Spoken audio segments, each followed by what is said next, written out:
All right, well, it's Movember, day 12, but I'm a day behind now. I'm having technical difficulties, but I wanted to present tonight just a short video on sex addiction and resources that are currently available. So let me take you through it. This year I had the pleasure of going to probably the best addiction seminar that I've ever been, run by the International Institute of Addiction and Trauma Professionals in Arizona. It's an organisation headed by Patrick Carnes, who for many years has been someone I've looked up to as a recovering person, someone who's had to deal with the addiction, and as a clinician who's had to treat the addiction. This symposium was simply probably the most professional, enthusiastic, creative crowd I'd ever spent any time with. I love the trauma conference the Australian Childhood Foundation run in Melbourne. This was just very particular to addiction, and that's what I liked about it. And Patrick has been a prolific writer, and like a lot of good musicians and artists, he has just fostered the wealth of talent that's coming up underneath him, and some of their books are what I want to present. But before you can talk about them, you've got to be able to talk about him. Out of the Shadows was probably the first book that really called a spade when it came to sex addiction. He really put himself out there with this book, and it's sort of hard to imagine, but he received death threats, and he was ridiculed and said he was sex negative and homophobic, and all to which has been proved to be untrue. But it did probably get Patrick and then the organisation to really be thorough in how they present this, to be very professional in how they present it, and to make it research driven. So Don't Call It Love was the book he wrote after this, that was really research focused on what worked for clients and what didn't work. And he has since then just written all sorts of resource books. So he very quickly, with the Gentle Path Through the 12 Steps, and that provided resources for recovering people. Publishers said that they'd never sell a book like that, and of course it went gangbusters, and the rest is history. So Facing the Shadow is the workbook that goes with Out of the Shadows, and it's the first 7 points of his 30-point plan, to which certified sex addiction treatment therapists have been trained to administer. So the 30-point plan is something you can look up. This slide probably will be too hard for you to see, but if you type into YouTube or into Google, Patrick Carnes' 30-point plan, you'll get a copy of it. And it's all the tasks that they believe that if you really want to get yourself to the point where recovery is your way of life and relapse prevention is a real focus that keeps you on the straight and narrow, then this 30-point plan achieves that. So the work of Patrick Carnes still is, for my mind, the guiding light. And to hear him give his keynote speech on the spiritual paradox, it was exceptional, really. You were in the company of a master, and he has got so much material on YouTube. So type in Patrick Carnes and watch everything. He's a living legend and really worth your time and investment. So, some other things I took away from this conference. Vicky Tipple-Palmer, her book Moving Beyond Betrayal. She's done 200 face-to-face hours with Pia Melody, and Moving Beyond Betrayal is a mixture of resources for partners of sex addicts. But I recommend this book to anyone in recovery about setting boundaries. It really is Pia Melody's functional adult in a box, and it's trauma-informed. And you can go to her website and get a free download of the 5-point boundary system. You've just got to leave an email address, and believe me, anything that Vicky sends you will be worth looking at. So her book, Moving Beyond Betrayal, her website, the online groups and resources she has there, and her blog is all great resources, especially if you are a partner of a sex addict or you're working with partners of sex addicts. Alexandra Kanahakis, her book Sex Addiction as an Affect Dysregulation would probably be the modern day best book on sex addiction you can get. Her melting together of the cutting edge sex addiction treatment, to which she is on the sort of frontier edge of that. She's the clinical director of the Centre for Healthy Sex. She's written several other books. One, Erotic Intelligence, is about how to have a healthy sex life in your recovery, which is largely the big fear of recovering people, that it's going to be boring. But sex addiction as an affect dysregulation really melds together the work of Dr. Alan Shaw and the interpersonal neurobiologist and addiction treatment, and it is just really stands on the shoulders of all the research that ITAP have done, and based on our own research. And this book is not an easy read, but it is an essential read if you're a clinician.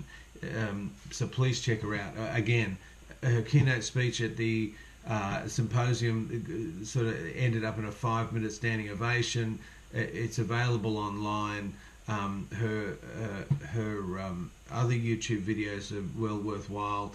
If you go to the Centre of Healthy Sex and sign up for their monthly webinars, it's a resource that is I'd nearly say second to none, but there's so many good resources here. That is just a great resource. Stephanie Carnes, can be no easy feat to be Dr. Patrick Carnes' daughter, especially seeing that Dr. Patrick Carnes is a sex addict in recovery, and so Stephanie has written several books and co-authored several books. Her book on facing addiction I recommend to anyone with any general addiction. Facing Heartbreak and Mending a Shattered Heart is a resource for partners of sex addicts. And she's somebody that really turned on a dime in regards to the first book. Very much came from the codependent model, but as research started presenting itself, they realized that partners had more of a post-traumatic stress reaction than a codependent reaction. And even if there is a history of addiction in their family history, they've got to deal with the trauma first. So the second edition of the book is radically different, and I always think this is a sort of testimony to Stephanie Carnes' integrity and authenticity and sort of driven passion as a clinician to make sure that she is giving her clients and us therapists the best resources available based on the best cutting edge research.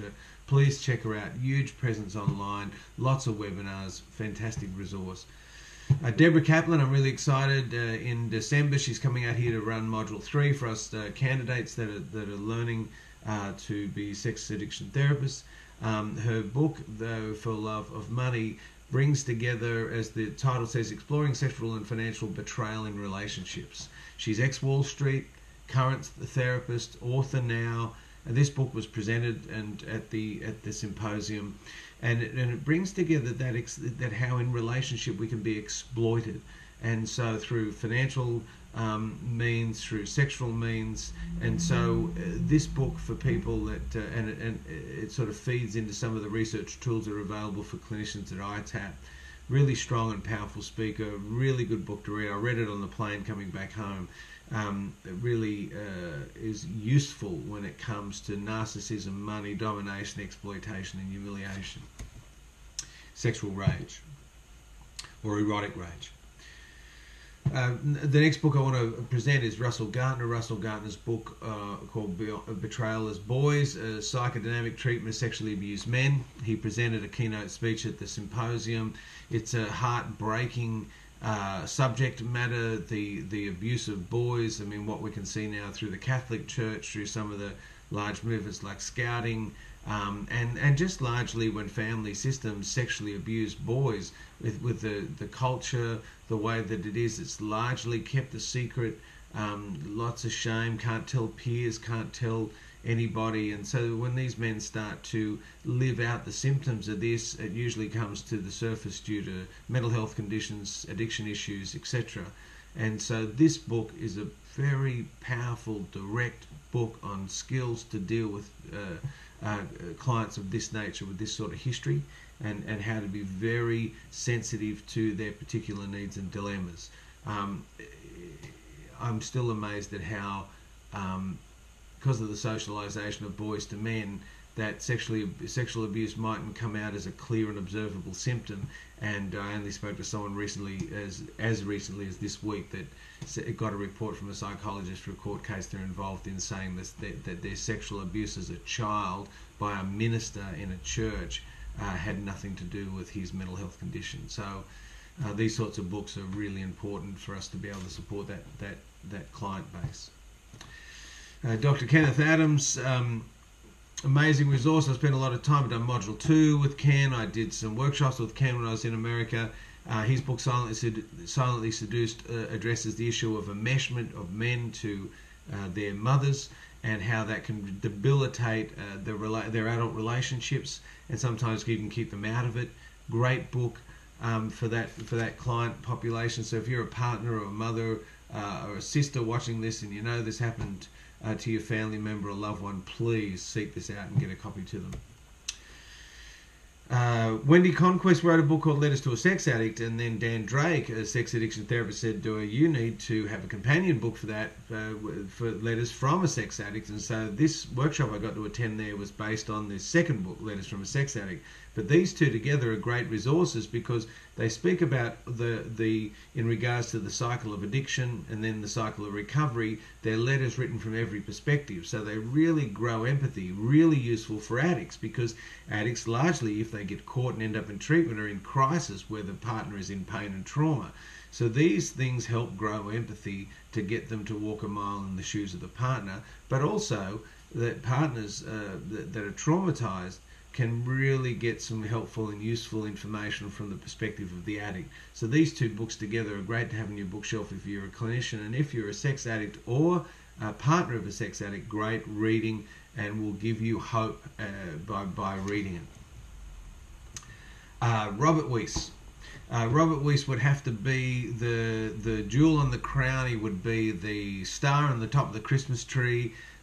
He is a passionate orator and a crusader to get good literature out there. He's a prolific writer. His book Sex Addiction and Sex Addiction 101